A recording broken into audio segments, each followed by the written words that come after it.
Imagine एक final war जो marine Ford को भी पीछे छोड़ दे, जहां वर्ल्ड गवर्नमेंट, 4 एम्परर्स और सबसे बड़े विलन्स एक जगह लड़ रहे हो। और इमेजिन ये वॉर एल्बाफ में स्टार्ट हो। आज की वीडियो हम लोग इसी के बारे में बात करने वाले हैं। बेसिकली कि कैसे एल्बाफ वन पीस के फाइनल वॉर का स्टेज बन सकता है और ये क्यों रैग्नारोक से इंस्पायर्ड बैटल होगा। हाँ, ये थोड़ा सा absurd लग सकता है, लेकिन स्टिल ये एक बहुत पॉपुलर थ्योरी है। ओरिजिनल थ्योरीज मैंने वर्स्ट जनरेशन पेज से ली है, तो उनके लिंक कमेंट में पिन कर दूंगा।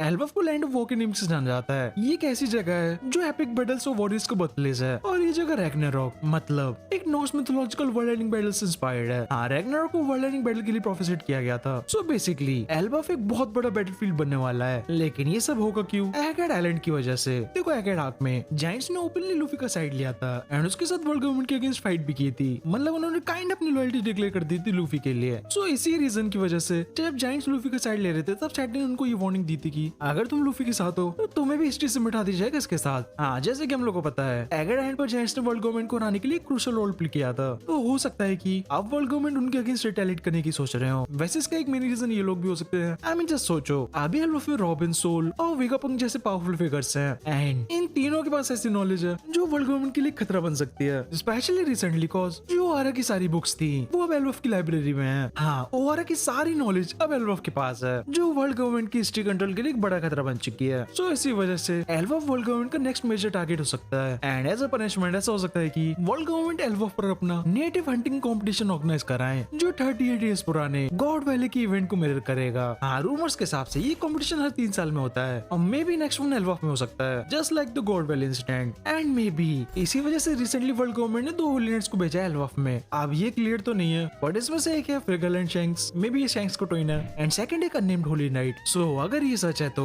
ये सेम गॉड वैली वाले इंसिडेंट को मिरर करेगा जहाँ फिगरलैंड, गार्लिंग और होली नाइट्स थे। और देखो, ये सिर्फ यही नहीं रुकने वाला। ड्रैगन ने पहले ही वार्न किया था कि अगर होली नाइट्स को मोबिलाइज किया गया तो फाइट शुरू हो जाएगी। इसका मतलब है कि अब फाइनली ड्रैगन एंड रेवोल्यूशन यहाँ भी एल्बाफ के लिए मूव कर सकते हैं, इंक्लूडिंग सावो और बाकी लोग, जो इस पूरे केओस को और भी ज्यादा इंसेंट बना देंगे। अब वापस थोड़ा शैंक्स और उसको ट्विन पर चलते हैं। शैंक्स और उसको ट्विन एल्बाफ में एक बड़ा रोल प्ले करेंगे। हाँ, शैंक्स और उसको ट्विन के बारे में एक थ्योरी है जो इन्हें नॉर्स मिथोलॉजी के स्कूल और हाथी से कंपेयर करती है। अगर ये सच है तो ब्लैक बेल्ट एंड लूफी के साथ लूफी फाइट ऑलमोस्ट डेस्टिनी लगती है। देखो, नॉर्स मिथोलॉजी के हिसाब से स्कॉल सन को चेस करता है और हाथी मून को। सो सेम इनकी तरह शैंक्स ब्लैक बेल्ट के पीछे, मतलब मून के पीछे, एंड वो एल्बाफ में प्रॉब्ली बीबी को कन्फ्रंट करेगा एंड उसको ट्विन लूफी से फाइट करेगा, मतलब सन गॉड से। हाँ, इस तरह के हिसाब से बीबी भी एल्बाफ पर आएगा, you know, man marked by flames को ढूंढने। एंड करंटली उसका पीछा कौन कर रहा है? शैंक्स। सो मे बी वो भी एल्बाफ में आएगा। रैग्नारोक में स्कल और हार्डी अपने प्रे को पकड़ लेते हैं, तो ये सेटअप 2 बड़ी फाइट्स के लिए हो सकता है।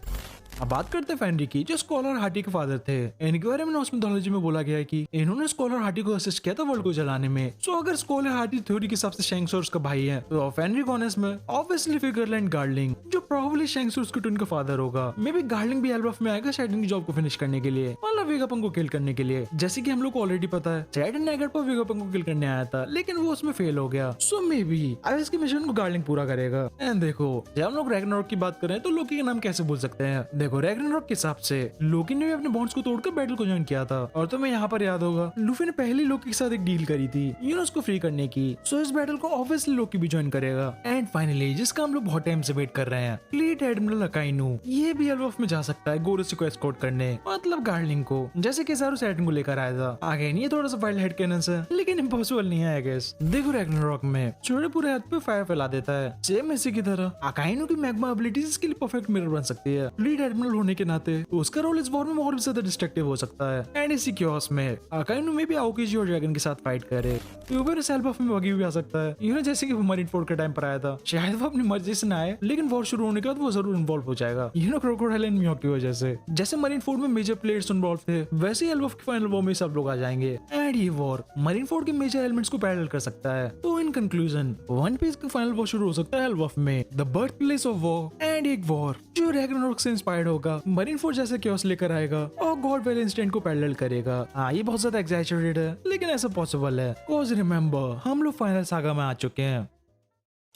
Where did you learn what it means to reciprocate?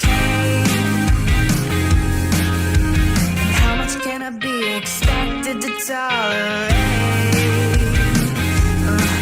So I started to think